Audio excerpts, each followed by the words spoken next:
দুটা 15 দিন ধরে একইভাবে ধ্যান করতেছে দেখুন।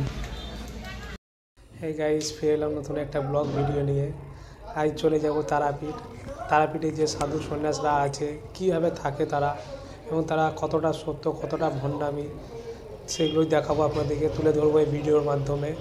আর এই চ্যানেলে যদি আপনারা নতুন হয়ে থাকেন অবশ্যই চ্যানেলটিকে লাইক অ্যান্ড সাবস্ক্রাইব করে যাবেন, নতুনত্ব ভিডিও আপনাদের কাছে পৌঁছাতে পারবো, আপনারা দেখতে থাকবেন এই ভিডিওগুলো। ফাইনালি গাইস চলে এসেছি তারাপীঠ। আর সাধুদের ভণ্ডামি দেখতেই পাচ্ছেন কি করছে। তো একটু মন্দিরের দিকে যাব আমরা, দেখতেই পাচ্ছেন মন্দিরের দিকে চলে এসেছি। আর আজকে পুলিশ প্রশাসনের ভিড় অনেক, কেননা আজকে রাহুল গান্ধী আসতে চলেছে তারাপীঠে। আর ভক্তগণের ভিড় তো রয়েছেই, তার সঙ্গে যে ভক্তগণ আসছে তাদের চেকিং চলছে সিকিউরিটি গার্ড দিয়ে। আর খুবই ভালো লাগছে আজকের দিনে, কেননা আজ রাহুল গান্ধীকেও দেখতে পাবো আমরা সামনে থেকে।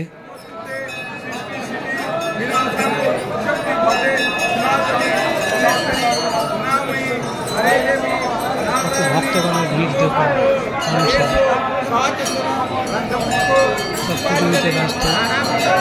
অনেক সাধু মহারাজ আছে দেখুন। আর এখান থেকে দাঁড়িয়ে থেকেও পুজো দেওয়া হয়, আর আপনারা জানেন অবশ্যই, আপনারা দিয়েছে পুজোটা দিয়েছেনও অবশ্যই দাঁড়িয়ে থেকে। আর এইদিকে কত লাল গেরুয়া বস্ত্র পরে দেখুন কত সাধু মহারাজ দাঁড়িয়ে আছে।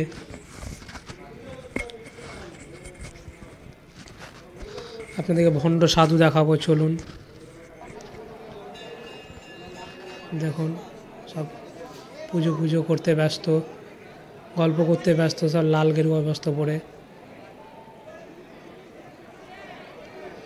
আর আজকে মানে পুজোর এই ফেব্রুয়ারি মাসে একটু ভিড় কমই থাকে। ফেব্রুয়ারি মাসে একটু ভিড় কমই থাকে, আর যেভাবে লাইন লেগে থাকে দেখুন জানুয়ারি মাসে, সেই লাইনটা কিন্তু নেই, আর পুরো ফাঁকা। এইটা হচ্ছে তারাপীঠের সানঘাট, তারা মায়ের। এখানে আপনি যা কিছু মনে করতে পারেন। চলুন ওদিকে যাবো, দেখাবো আরও কিছু।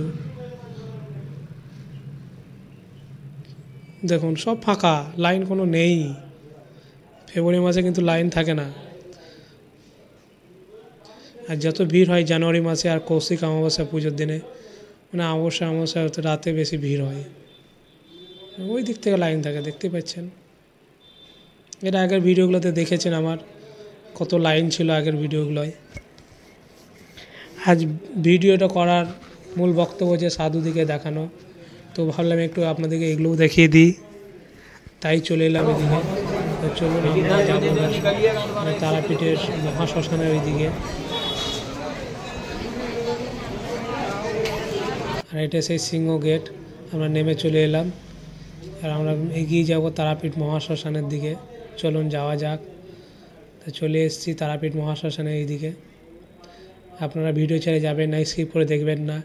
একটা সাধু আছে, যে সাধুটা 15 দিন ধরে ধ্যানমগ্ন হয়ে পড়ে, মানে ধ্যানে মুগ্ধ হয়ে আছে, সেটা আপনাদেরকে দেখাবো।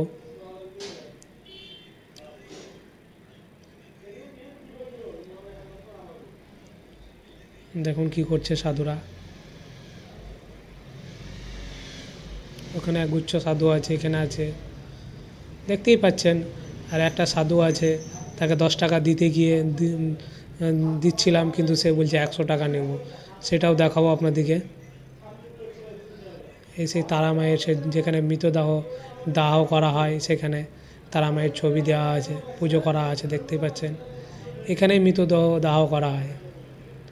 এখন পাশে চুল্লি হয়ে গেছে, চুল্লিতে এখন মানে পোড়াচ্ছে, তার জন্য না, কিন্তু আসল জায়গা হচ্ছে এটাই মায়ের।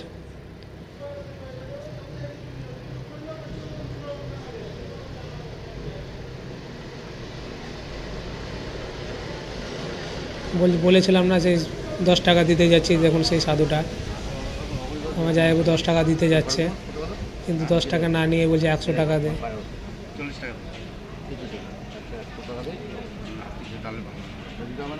যাই ওকে মানা করে দিলাম, দিতে হবে না। দেখুন এখানেও সাধুগুলো আছে, কিছু সাধু। তারা মায়ের মূর্তি রয়েছে এখানে, তারা মায়ের পায়ের পাদুকা, তো সবই দেখলাম। তবে বামাখ্যাপার যে সমাধি স্থানটা সেটা দেখানো হয়নি, সেটা কোনো ভিডিওতেই দেখানো হয়নি, তাই আপনাদেরকে দেখিয়ে দেবো ওই ভিডিওটার মাধ্যমেই। তো চলুন উপরে উঠবো আমরা সিঁড়ি দিয়ে।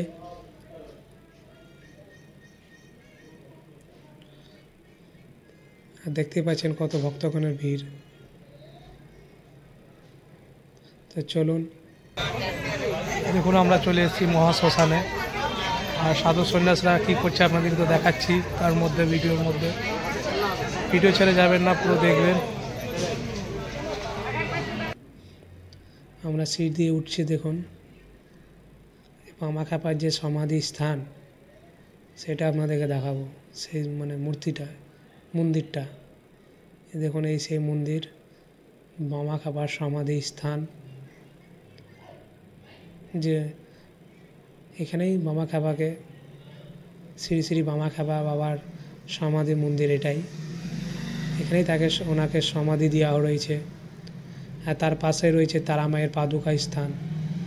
তার আগে দেখিয়ে দেবো সেই 15 দিন ধরে ধ্যানমগ্ন হওয়া সাধু। দেখুন, না খেয়ে না দিয়ে 15 দিন ধরে ধ্যানমগ্ন হয়ে অবস্থায় পড়ে আছে একইভাবে, কোনো খাওয়া দাওয়া করেনি 15 দিন ধরে। সেটাই দেখার জন্য আমি তারাপীঠ এসেছি, আর আপনাদেরকে দেখার সুযোগ করে দিলাম। সবাই ভণ্ডামও হয় না।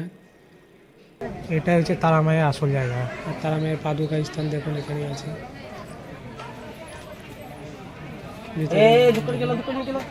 হালকাভাবে দেখাচ্ছে আপনাদের, এই দেখুন, দেখে নিলেন। আর এই পাদুকা স্থান মায়ের খুব জাগ্রত। তারা মায়ের এখানে সবই জাগ্রত বলতে গেলে। আর এখানে প্রতিদিন একটা করে মরা না নিয়ে আসলে তারা মায়ের পুজো হয় না। ফাইনালি আমরা চলে এসেছি সাধু ভাণ্ডারে। হ্যাঁ, সাধু ভাণ্ডার মানে সাধুদের খাওয়ান দাওয়ান দেখতেই পাচ্ছেন। আর এখানে অনেক সাধু বসে আছে, তাদেরকে একটু সেবা যত্ন করাচ্ছে। দেখুন সবই এদিকে সাধু বসে আছে। ভিডিওটা যদি ভালো লেগে থাকে অবশ্যই কমেন্ট করে আবার জানাবে।